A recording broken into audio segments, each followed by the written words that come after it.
I think this is an important film. It's also the first Paraguayan film ever in the competition of an international art festival, so very important.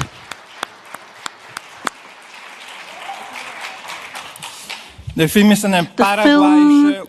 is a Paraguayan, Uruguayan, German, Norwegian, French co-production.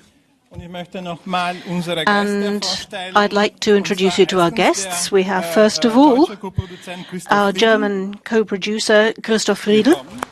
Welcome to you.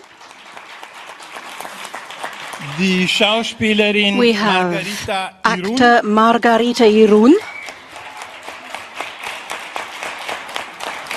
Anna Brun, also actor.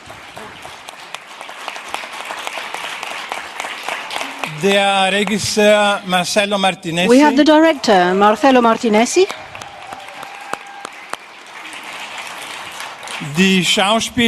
Another actor, Anna Ivanova. And the Paraguayan producer, Sebastián Peña Escobar. So, I'd like to ask the first question. In this film, this is about a very intimate story. But I think also that this private, intimate story is very important in order to tell the history of the country, or at least the history of recent decades. Because we're talking here about and politics. Marcelo, do you have a response to that? Yes, I actually think that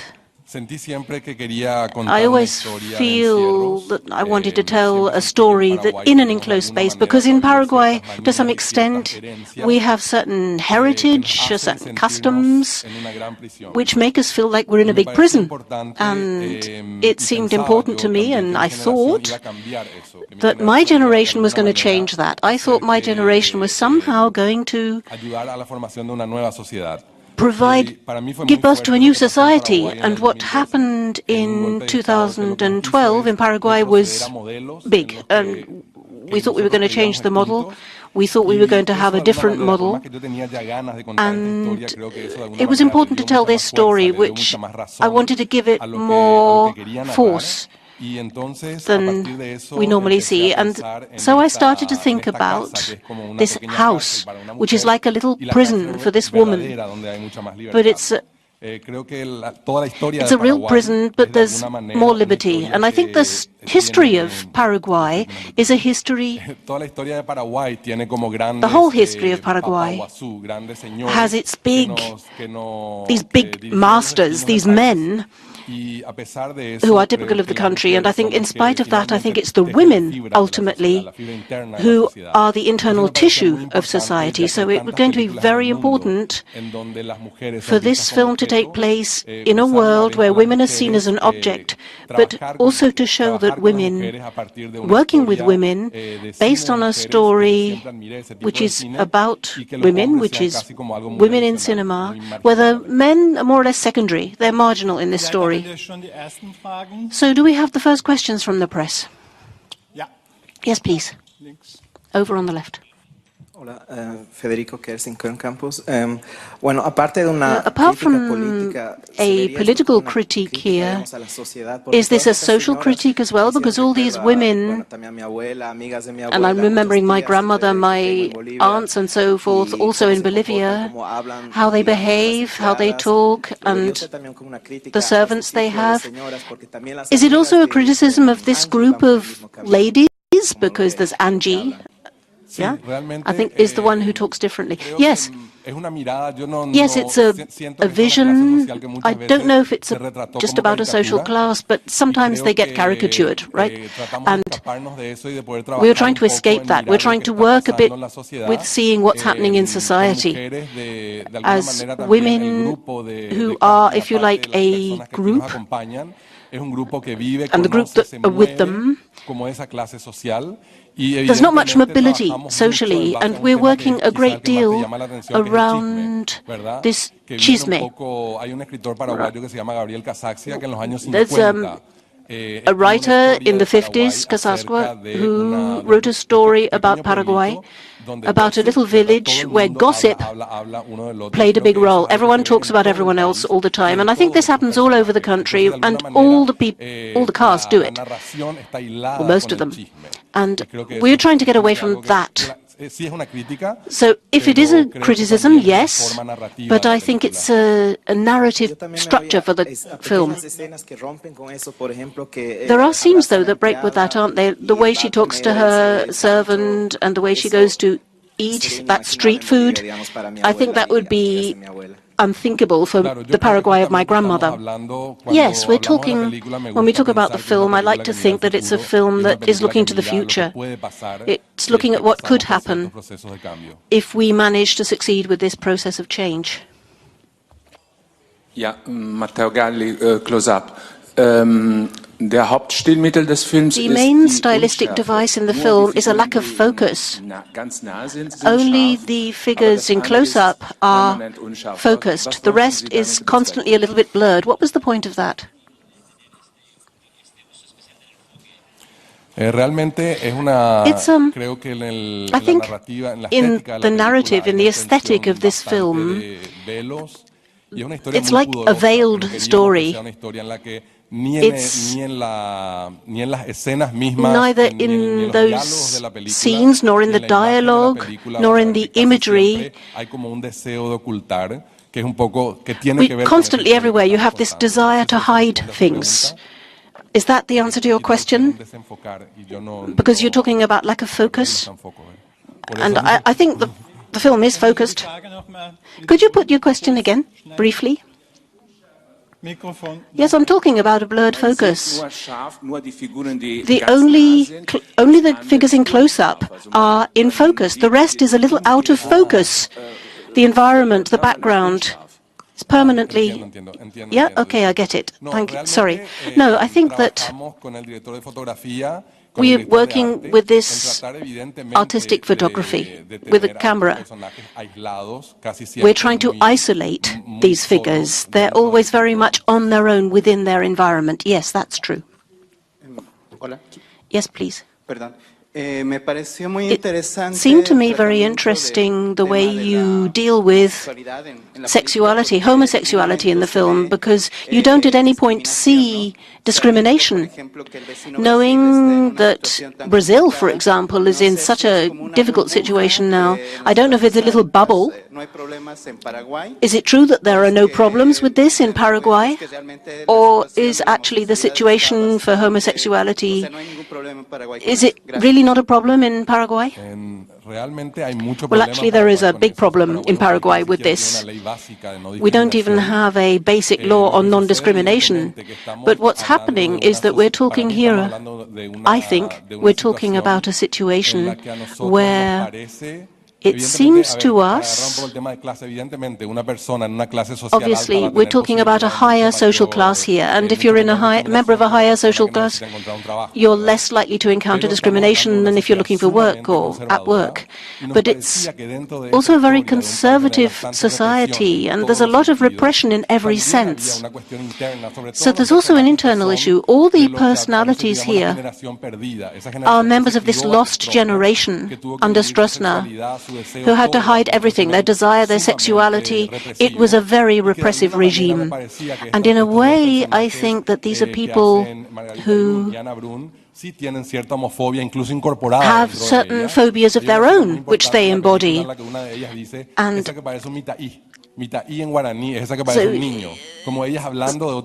someone says, one of the women says to the other, "You're like a child." And I tried to embody these different phobias in the same people. We have to work on that, but it's a reflection on what's happening around it. I didn't want to put a simple tag on people, a simple label. There's a question over here. Okay, let's take that one. Yes, please. Oh, you have an answer? Yes, please. With the microphone, please. Microphone. It's very important for us. There's a lot of discrimination and an absence of rights in Paraguay. The fact that we can be here at the Berlinale is very important for us. It makes it possible that we can open this up. And that's part of the change that we're witnessing in Paraguay. Good morning. Marcelo Luciana Veras, Revista Continente Brasil. In English to make it easy for everybody. Your movie, you said earlier that it speaks about a condition in Paraguay now that reflects everything that happened in your country since your coup d'etat that happened in 2012. In Brazil, we had a coup d'etat 2 years ago, and the first female president elected to take office was ousted. And we in Brazil are living through that hell. I wanted you to talk about your movie in parallel with all the Latin American countries. We know we face the same troubles. Brazil is much more bigger than Paraguay, but we have the same issues, such as a homophobic society and political turmoil going on. And also, I wanted to ask the three actors, how did you approach your character? Was the screenplay all spit out? Did you tell your actors everything that was going to happen, or did you give them a chance so that they could find the characters by themselves? Thank you. Te respondo brevemente antes de pasarles a ellas la palabra. I'll start, but I'm going to pass this question on to the others. I think, obviously, in every region it's difficult. It's a difficult situation for culture in general. I don't know whether Paraguay is typical, but of course, we got a lot of support from Euromedia, for example, because we don't have a real cinema fund, film fund in Paraguay of our own. So, on this issue of politics, I think it's important to say that Paraguay is in some way fairly invisible in cinema terms. This is part of the obscurity that we're trying to deal with here in this film. So this is to remind us that we're living in a society doing the same as it's been doing for the last 50 years.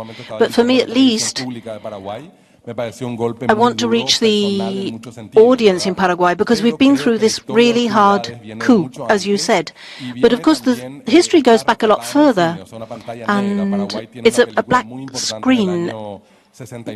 In '69, there was a very important film in Paraguay, which is Pueblo, but everything else is just official history, which is written by the regime, basically, over many, many years. And whereas in Brazil, in Mexico, there were people telling fantastic stories, including in cinema.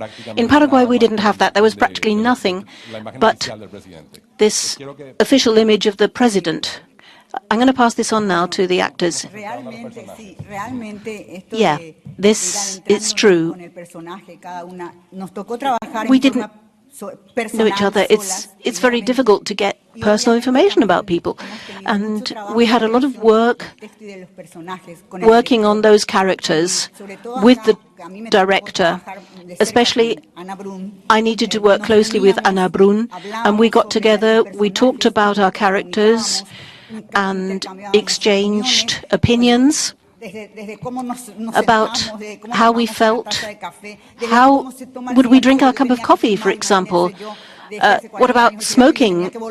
I had to practice smoking a cigarette in this certain way. So yes, you have to build your character around all this. How was I going to get up? What side was I going to get up on out of bed? There are lots of sides to a character, and Marcelo helped us through this. Of course, these characters are living together. They have a relationship which is, let's say, a little bit forgotten as well. There's a kind of redundancy in that relationship, and that's something we experience throughout our country. So this is cinema, so it had to be a very important sign for Paraguayan society, and that's the fact that we're here says everything. Do you want to tell us something about your work? The rehearsing? How did I work on my character? No, I'm going to leave it to the director.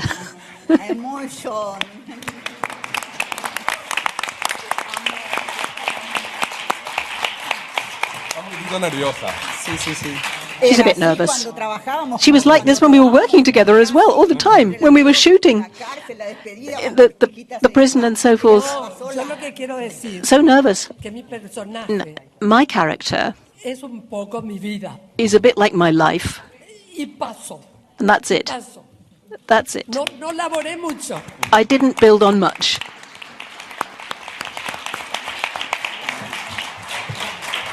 Well, the interesting thing building Angie with Marcelo was that we took a very subtle pathway here. And in this big metaphor, which the film is, I think certainly for me, Angie is a bit like the history of women.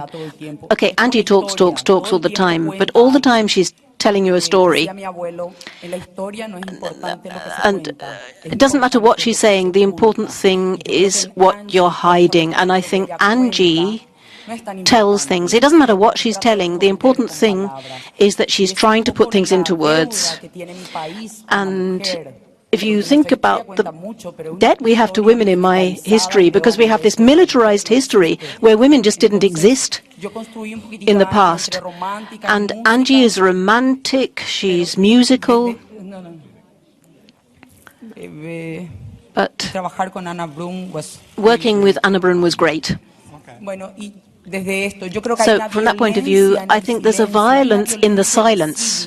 There's a visible violence in society, but there's also an invisible violence too, and that's what the film talks about, because it forces us to be silent. We're not supposed to be happy because we're women, because we're old, because we're on our own, because we missed the train, whatever. So Angie tries to overcome all that with words, and she's trying to overcome that invisible violence which is everywhere, all out over society. So there is a way of hitting people in the face where you can see the violence, but there's an invisible way about being bitchy about people or isolating people. And that's what happens with Angie. So if you like, she's a symbol of liberty, this constant cheerfulness, but we try to make it subtler. And there are things that she does hide. Every woman has this silent violence. And there's also she's also hiding it with her words. She can lie with her words as well. Anne-Christine Loranger, Magazine Séquence Montréal. Muchas gracias para esta película. Thank you very much for that film, which is sophisticated and original. It seems to me that it's a metaphor about freedom. And it also seems to me that this freedom, Cela is searching for her freedom, and she comes across all the different levels of society as she does it. For me, this is a very deep path, a profound path for this quest for liberty. Would you respond to that? Perhaps tell us a little bit more, especially the women up there, about freedom and sexuality. Yes, I do feel a bit like you were saying. I think it was a tussle, a fight for my liberty, to break that silence in which I grew up, in the society in which I grew up. The partnership I was involved in for very many years, which was a partnership that no longer had any meaning. So yes, it's a quest for liberty in every sense, because my life in general has been very similar to that of Cela. And it was very hard for me to achieve my freedom. And in the film, at the end, you get that. I end by breaking that chain that normally all of us have to break for ourselves.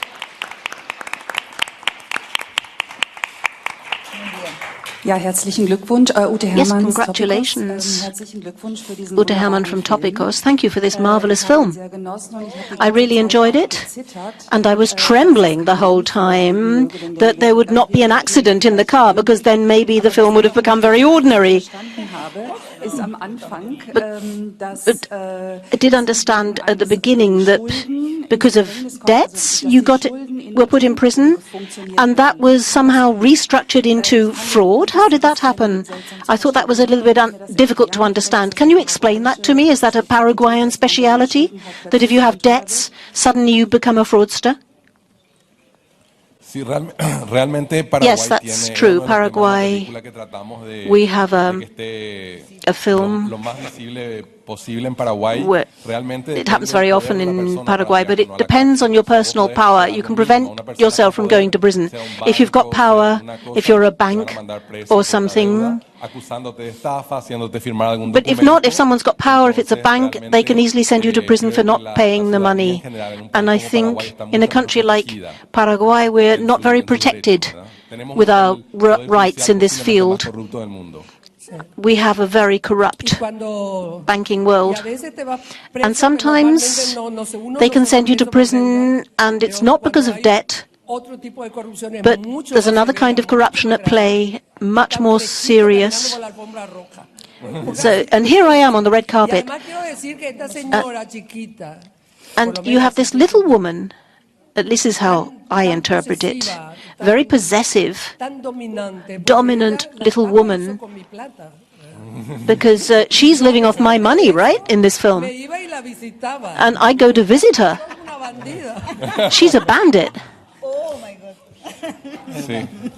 No, Chiquita, justamente en la película. Chiquita in the film, she says, fraud? How come? How come fraud? And this is the question, yeah. Hello, my name is Carmen Salas. I'm here for Cine Encuentran from Peru. Okay. I would like to ask the question in Spanish, if it's okay. Yeah. Es un método común en las películas. It's a method in films, isn't it, that you address polygamy or falling in love with other people. But what do you think about monogamy? Is it an appropriate lifestyle these days? Or is it simply a vehicle for violence and oppression? I think in the society we live in, whatever model it pursues, whether we're talking about men or women, there's always oppression. In my particular case, I think these are just different social, legal, religious ways of approaching polygamy. But I live in a very political society. But what is happening with Chela and Angie is a political expression, because it doesn't have to be a man and a woman. Sometimes the difference is in age. This metaphor using women's, of course it's powerful, because women are very strong in the image, in cinema, in art. But we're not so much looking for an answer. We're asking questions with subtle symbols. And all the weaknesses of society, and I think that goes for Paraguay too, but also other societies, are reflected here. We don't have this whole idea of gender. We don't have any laws on gender in Paraguay. We don't have any laws protecting people from discrimination. You have to be young, pretty. As soon as you become a mother, you become the property of the man. This is the only system we have in our society. And this film is brave enough to focus on these women who have to live with this violence, this repression, this silence all the time. They try to make us invisible, and we're making them visible. Yes, thank you for that. Yo soy mexicana, vengo de México. I'm from Mexico. Lo que decías de que Paraguay es un país. You're saying that Paraguay is an invisible country in cinema. Unfortunately, Paraguay is invisible in every respect, not just in cinema. We hear so little about Paraguay. So perhaps now you can give it more visibility with this film. As for corruption, what happens in Paraguay is happening in all our countries.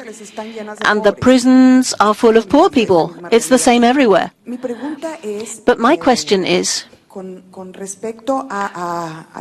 respect to the treatment, I don't know if I even dare talk about homosexuality, because you do it so subtly here and so tentatively that some people might say, oh, they're just two women who live together.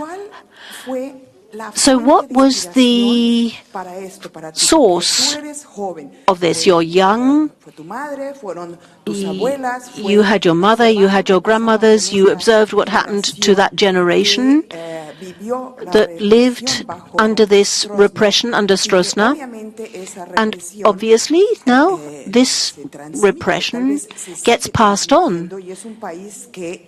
And it's still being passed on. This is a country that is not changing and is not going to change. And any steps it takes are really tiny little steps, but not very clear steps. So what was your source of inspiration for this treatment, which is so subtle, so cautious? I think it's true, I grew up with a lot of women around me. My mother, my grandmother, my great aunts, and I was always left with women around me, and they looked after me, and so I paid attention. And a lot of things in the film come from my childhood memories. For example, that tray. It's a bit strange, isn't it? But for me as a child, it was quite normal that everyone had a tray with a glass of water and a coffee and their rosary and stuff. And now I think about that, and I realize it wasn't as normal as I thought as a child. So on the one hand, it makes life comfortable, but on the other hand, the tray enables you to keep control over all your processes. So there are a lot of different gazes there.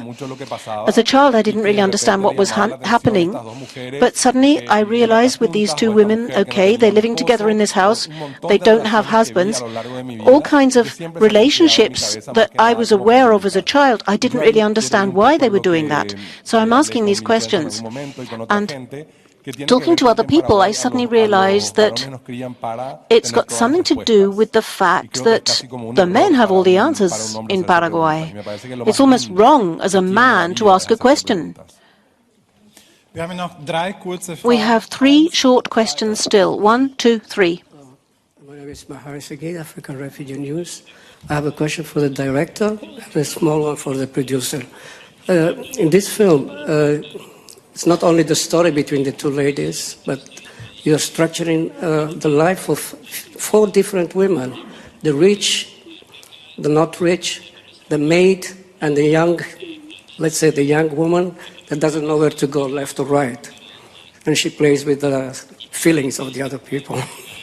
This is what I say. How did you manage to do this? Is this because you studied philosophy or something? Because this is very religious to know, because you don't touch only the part about sex or love. You touch about the feelings of the people. And to the producer, how did you come in the project? And I read that also the Berlinale is part of this funding. So can you tell us more about how you did it? Thank you. Bueno, muchas gracias. Me parece que hay una cuestión. It seems to me that there is a magic aspect to the cinema that you don't think about. Normally we're talking about this balance of feelings. You know, magically often you can't explain things, but you intuit them, and this works in many fields. The same with the cast. I did the casting face to face to see what energy developed with these people. And the woman, for example, who works in the prison, I got them together with my characters to see what chemistry developed between them, because I didn't want to just take separate pieces and just work with my brain. There are other components going on here too. So I needed to observe those energies between the potential cast members. And I think film shows us that there's a lot more going on than we sometimes show. Yeah, thank you for your question, says the producer. The question, I've been working with Marcelo. I've done some co-productions in Paraguay with Argentina and Spain. And at this point, we were trying to develop the scope to work on a new project, and I thought Marcelo is a fantastic person because he's developed this big metaphor for our society, and I could really identify it.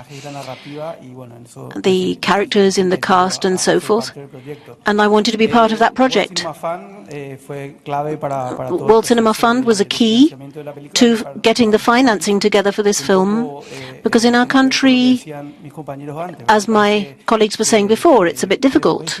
We don't have many institutions of the kind that can give support to films. So if we needed to get funding from Paraguay, we had to set up a co-production structure to work with other countries too, because we're probably the smallest film in the competition, but of course we do co-productions with others, with Brazil, with Germany, with France, all the time. And the fact that we could work with these other countries made it possible to make the film. So this structure for financing helped us get the funds we needed, but also the co-producers were important. For example, Marcelo was always at my side. That was very important, and we're very grateful to him. We're very grateful for how all this worked out. Two brief questions, please.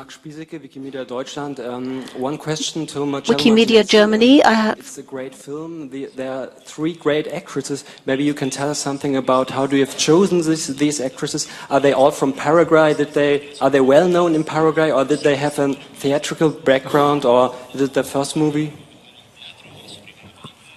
Bueno, muchas gracias. Realmente para mí fue mucha suerte en este camino. I was very lucky with the casting, because casting is obviously the very difficult process in cinema, because it's partly about the personality and it's partly about the wavelength that the personality is on. Margarita Irún, she's very well known in Paraguay. She has a long career, and when she came to the casting, she said, "There is no Lorca character I have not played."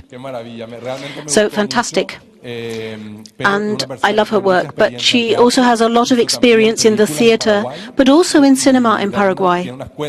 And she has a training college for young actors as well. So there was a lot of experience that she brought into a team. Anna Brun had never done cinema before. It's her first film. And for me, this was a very important gain for us in all this project, because we worked a lot, we talked a lot with the producers and with the others, and Anna Brun was a fantastic cinematographic opportunity. And I went to see her reciting poetry in Paraguay. She's been doing this for about 25 years. So I first saw her on YouTube, and it seemed to me very important that she's supported in the cinematography by those who have more experience with film. And this is what happened with Anna. So we worked on this. Anna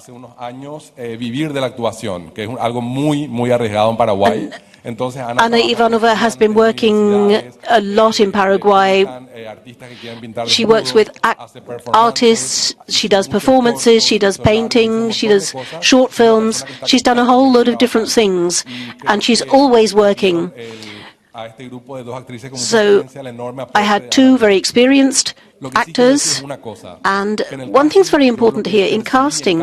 What I could see in each one of them was they all had a lot, they were very keen on a challenge, and this is very important at that moment when you see that an actor wants to invest herself in a role, invest in a cause, in something. I think that's very important, because when you go out of this film, at the beginning of the process, of course, economically, we didn't have a lot of time to work on the characters, so it was important to get this teamwork going.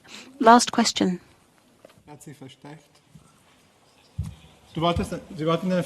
I think you wanted to ask a question, didn't you?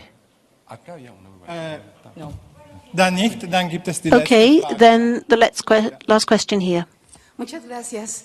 Thank you. I think the applause for the film when it was presented just now ago tells us a great deal about the way you've connected with the audience here. And it's very important to know that you are making films. And it's about a theme that hasn't been touched upon very much in cinema. At least I can't remember lesbianism, older women, or mature women anyway. And this is something that I think touches us very closely, all of us. All of us women have taken part in these processes, and I think this has a great deal to say, and especially to a lot of women, and I hope that you reach a broad audience. Is there any chance that you will come to Mexico? I hope so. And I'd like to know, when will it be released in Paraguay and what reception do you expect there? Well, our objective, of course, is to make it possible. In Paraguay, we're starting to talk to the distributors. We want to bring this into the cinemas as quickly as possible, if we can do that. And, of course, we hope to be in Mexico too. We're working with Luxbox on that, because I think it's really important that this film gets around, especially in Latin America, because obviously everything that the film talks about relates to people, a lot of people, and we hope it reaches as many people as possible. Okay, that was it. Thank you very much. Thank you. Fantastic. Thank you for your film.